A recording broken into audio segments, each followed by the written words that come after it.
আমার ঘুম ভাঙাইয়া গেল রে মরার কুকিলে, চিল্লায়া বলেন নাউজুবিল্লাহ। আচ্ছা, ঘুম কখনো মরার কুকিল ভাঙাইতে পারে?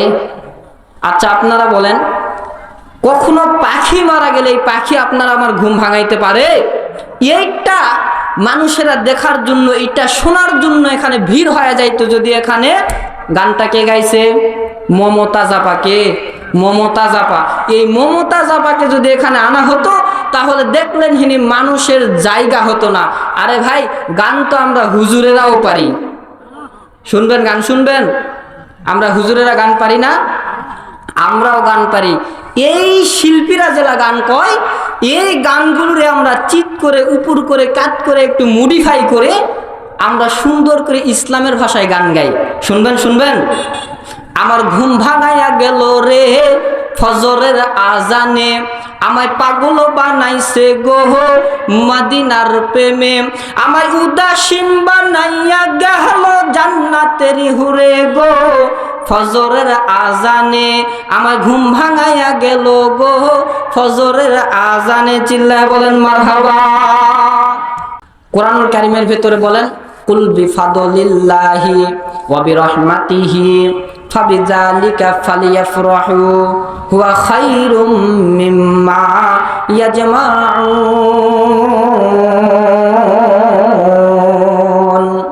আল্লাহ রাব্বুল আলামিন কোরআনুল কারীমের ভিতরে বলছেন, আমার আসমানের নিচে জমিনের উপরে যত রহমত আছে, এই সমস্ত নিয়ামত এবং সমস্ত রহমত দিয়া আমার আল্লাহ রাব্বুল আলামিন পবিত্র কোরআনুল কারীমটাকে দুনিয়ার বুকে নাজিল করে দিয়েছেন। চিল্লায় বলেন সুবহানাল্লাহ। আচ্ছা বলেন তো, পৃথিবীর বুকে এই কোরআনুল কারীমের মতন রহমতপূর্ণ জিনিস আর পৃথিবীর বুকে আছে? আর জোরে জোরে বলেন না, আছে? এই কোরআনুল কারীম হইতেছে পৃথিবীর বুকে সবচাইতে বেশি রহমতওয়ালা। আল্লাহ তাআলা বলছেন, কুল, হে নবী আপনি বলুন, বিফাদলিল্লাহি ওয়া বিরহমাতিহি ফাবিযালিকা ফালিয়াফরাহু, আমি এই কোরআনুল কারীমটাকে তোমাদের সামনে নাজিল করে দিয়েছি। পৃথিবীর বুকে যত রহমতওয়ালা জিনিস দেখতে পাও, করুণাওয়ালা জিনিস দেখতে পাও, এই সব কিছুর মধ্যে হতে আমি আল্লাহ তাআলা বেশি রহমত দিয়ে এই কোরআনুল কারীমটাকে নাজিল করেছি। চিল্লায় বলেন সুবহানাল্লাহ। তাহলে যেই জায়গায় কোরআনুল কারীমের কথা হয়, এই জায়গার দাম আল্লাহর কাছে বেশি না কম? তাহলে যারা কোরআনের মাহফিলে বসলো না, সাইটে ঘোরাফেরা করতেছেন, গান বাজনার আয়োজন নিয়ে ব্যস্ত হয়ে গেছে, এই যে দোকানপাট নিয়ে ব্যস্ত হয়ে গেছে, এরা এই কোরআনের রহমত থেকে দূরে থাকবে কি থাকবে না? তাহলে কোরআনুল কারীমের রহমত নিতে হলে এই কোরআনের মাহফিলে বসার দরকার আছে না নাই?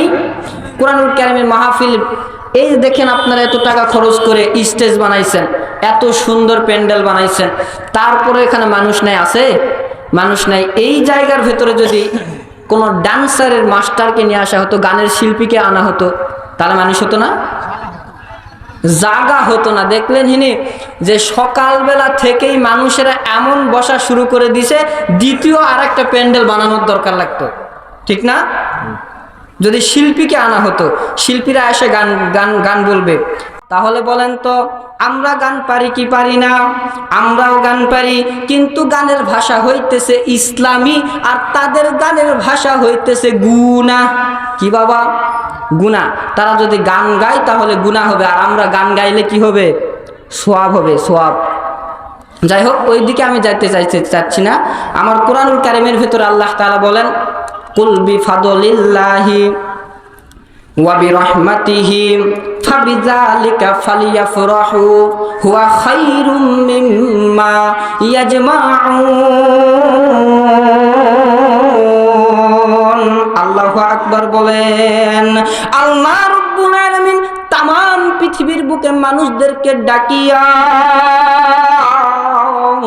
এই মানুষগুলোকে আমার আল্লাহ তাআলা বলছেন, ও নবী আপনি মানুষদেরকে সুন্দর করে জানায়া দেন, কুল বিফাদলিল্লাহি, আমি আল্লাহ রাব্বুল আলামিন বলে দিলাম, কুল বিফাদলিল্লাহি ওয়া বিরহমাতিহি, এই জমিনের উপরে আসমানের নিচে যত রহমতওয়ালা জিনিস তোমরা দেখতে পাও, যত করুণাওয়ালা তোমরা জিনিস দেখতে পাও, এই সব জিনিসের মধ্য হতে আমি আল্লাহ এই কোরআনুল কারীমটা বেশি রহমত করিয়া মানুষদের সামনে দুনিয়ার বুকে নাজিল করে দিয়েছি। চিল্লায় বলেন সুবহানাল্লাহ। আরো জোরে জোরে বলেন না ভাই সুবহানাল্লাহ। তাহলে বলেন তো এই কোরআনুল কারীমকে আল্লাহ কেন দুনিয়াতে নাজিল করেছে? কেন করেছে? আমাদের হেদায়েতের জন্য কোরআনুল কারীমটা নাজিল করেছে। এরপরে আল্লাহ তাআলা বলেন ফাবিযালিকা ফালইয়াফরাহু হুয়া খায়রুম মিম্মা ইয়াজমাউন। আল্লাহ রাব্বুল আলামিন বলছেন, এ দুনিয়ার মানুষ তোমরা ভালো করে শুনে রাখো, আমি এই কোরআনুল কারীমটা তোমাদেরকে নাজিল করে দেওয়ার পরে আমি আল্লাহ বলে দিলাম মুসলমানের সন্তানরা এই কোরআনুল কারীমকে নিয়ে আনন্দ করবে। সুবহানাল্লাহ বলেন। এই কোরআন নিয়ে কি করবে বাজান? আনন্দ করবে। আচ্ছা ওয়াজখানা বুঝে থাকলে বলেন তো এই কোরআনুল কারীম কি শেখ হাসিনার? এই কোরআনুল কারীম কি খালেদা জিয়ার?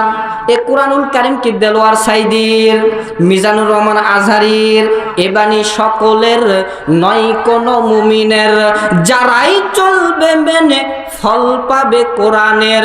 ঘরে বলো কিবা রাষ্ট্রে বলো, ঘরে বলো কিবা রাষ্ট্রে বলো, অশান্তি দূর করে শান্তি আনে সমাধান। সমাধান চাও যদি জীবনে মরণে, ফিরে যাও খুঁজে নাও চোখ রাখো কোরআনে। মারহাবা বলে।